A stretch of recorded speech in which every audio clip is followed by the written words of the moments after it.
Hello everyone, welcome to our FB Live seminar this afternoon.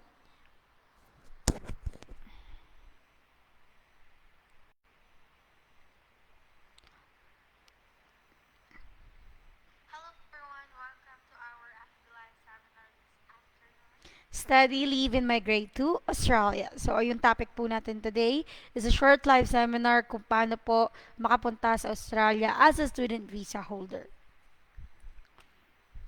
So, first of all, why Australia? So, a lot of asking this, kung bakit Australia. So, here, I'll give you the 4 factors why you should consider migrating to Australia. So, number 1, Australia is listed in best country to live, better job prospect, healthier food, and listed one of the highest salaries. So, as a Filipino, we always choose yung country na makakatulong sa atin lalong-lalo na kung ito nagbibigay ng mataas na highest average salaries. So, Australia is one of them. So, Australia is also listed of number 3 country with the highest average salaries, number 7 best country in the world, number 9 best country to raise a family, and number 27 safest country in the world. Not just the highest average salaries, not just best country in the world, not just best country to raise a family, but of course, as a Filipino, umiiral po yung pagiging sigurista natin. So, of course, kailangan din po natin i-make sure na safe ang country na pupuntahan natin. So, here I am saying to you that country is one of the safest country in the world. Here, to our next topic, navigating the top paying IT careers in Australia for 2024. We have data science, cybersecurity, cloud computing, software engineering, AI, and machine learning.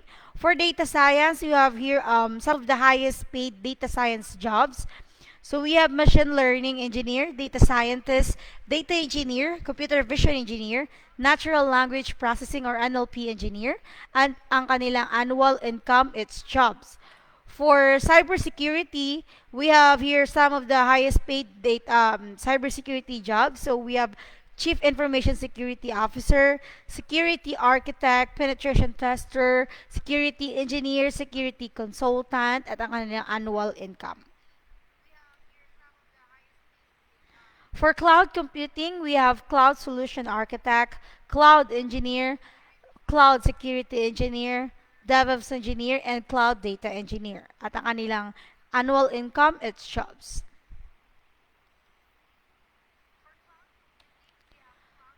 Here, for software engineering, we have software development manager, site reliability engineer, full stack developer, mobile software developer, blockchain developer, at ang kanilang annual income, it's jobs. AI and machine learning, we have chief AI officer, AI architect, AI product manager, AI ethics specialist, AI research scientist, at ang kanilang annual income, it's jobs.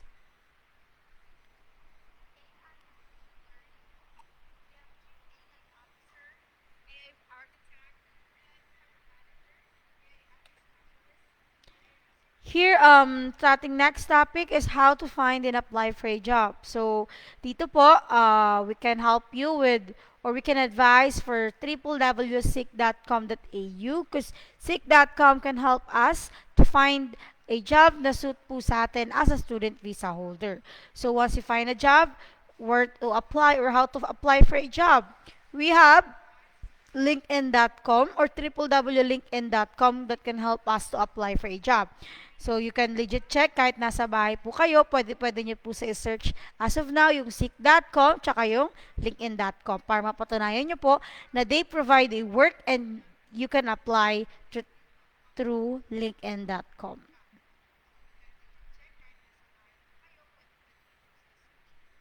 School's location, we choose the most affordable school in CBD with one of the highest hourly rate.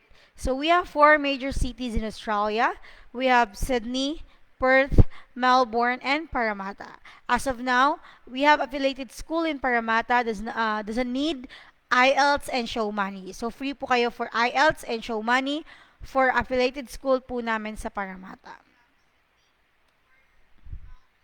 So what are the benefits of an Australian student visa? Number one, study at any university in Australia. Pwede po kayong mag-aral sa any university in Australia and lalo na po sa mga affiliated school ng Accentrix.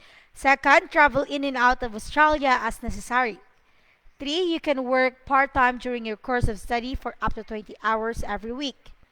Fourth, the visa permits students to work in Australia once they graduate. It's the first step towards obtaining an official job in Australia and applying for an extended stay. Last one, as dependents under your student visa, your spouse and his children may accompany you to Australia. So, pwede nyo pong isama ang inyong, what do you call it, yung inyong husband, live-in partner, long-term boyfriend, fiancé, or yung anak nyo po sa Australia under your student visa.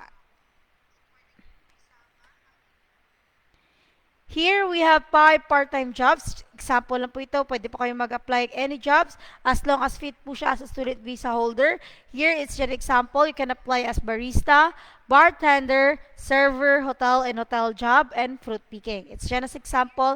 Once nasa Australia po kayo, you can choose of what kind of jobs you want to enter as long as fit po siya as a student visa holder. Last year, nagbaba po ang Australian government ng benefits na unlimited work rights. Nag-end po siya noong June 30, 2023. We hope so this June 2024 is magbaba po ulit ang Australian government na unlimited work rights dahil sobrang laking tulong po nito as a student visa holder once you have unlimited work rights. You must have sufficient funds. Do all applicants in this application confirm that they each have access to sufficient funds to support themselves for the total period of stay in Australia and understand that further evidence of funds may also be requested? Dito po, kailangan lang po natin patunayan sa immigration na kaya, or sa Australian government na kaya po nating sustentuhan ang ating sarili sa whole total period of stay po natin sa Australia. Now, we have enough and sufficient funds to support ourselves.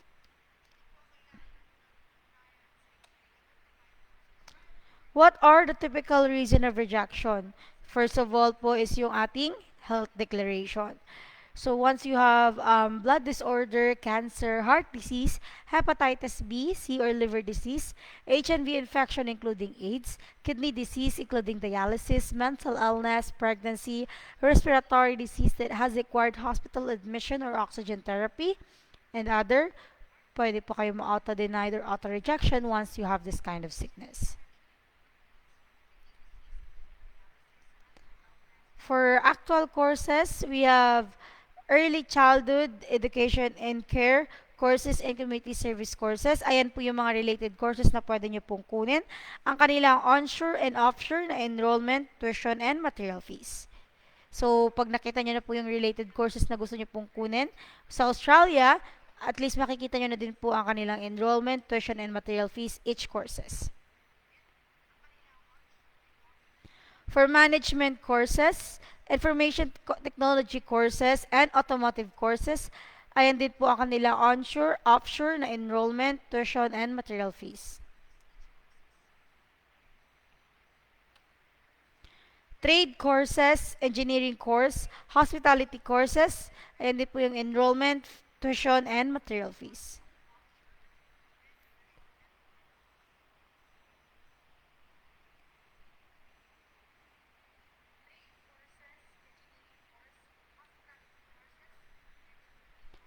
Course start date or intake po na tinatawag. This 2024, we have just 2 upcoming intakes. Dalawang intakes na lang po ang available, which is July and October.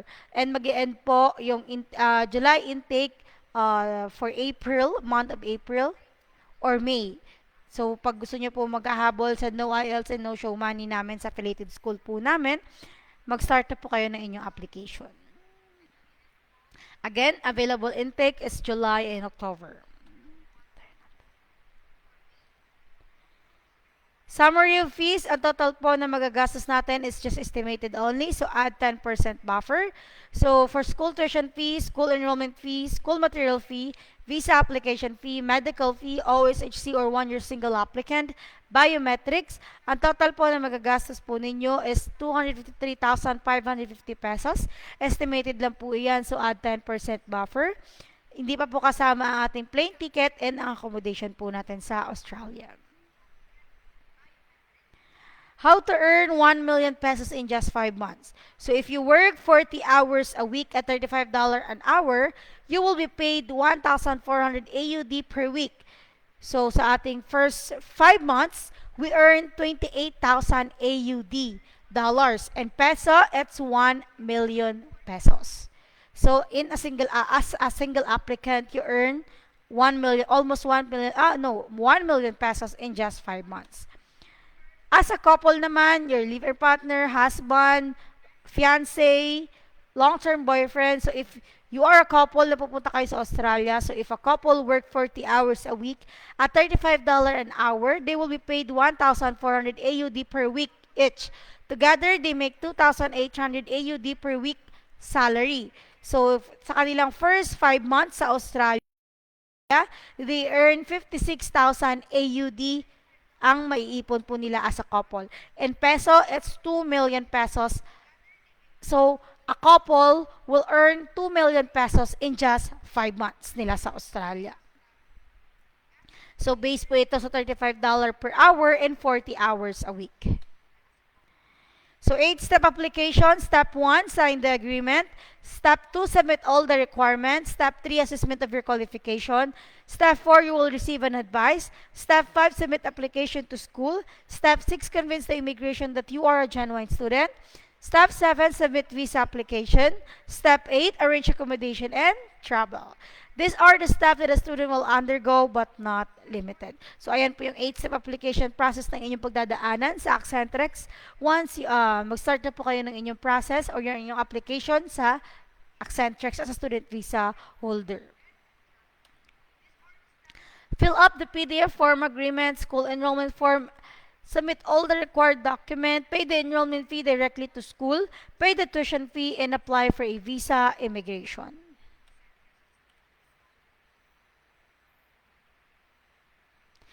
It's a big world out there. It would be a shame not to experience it.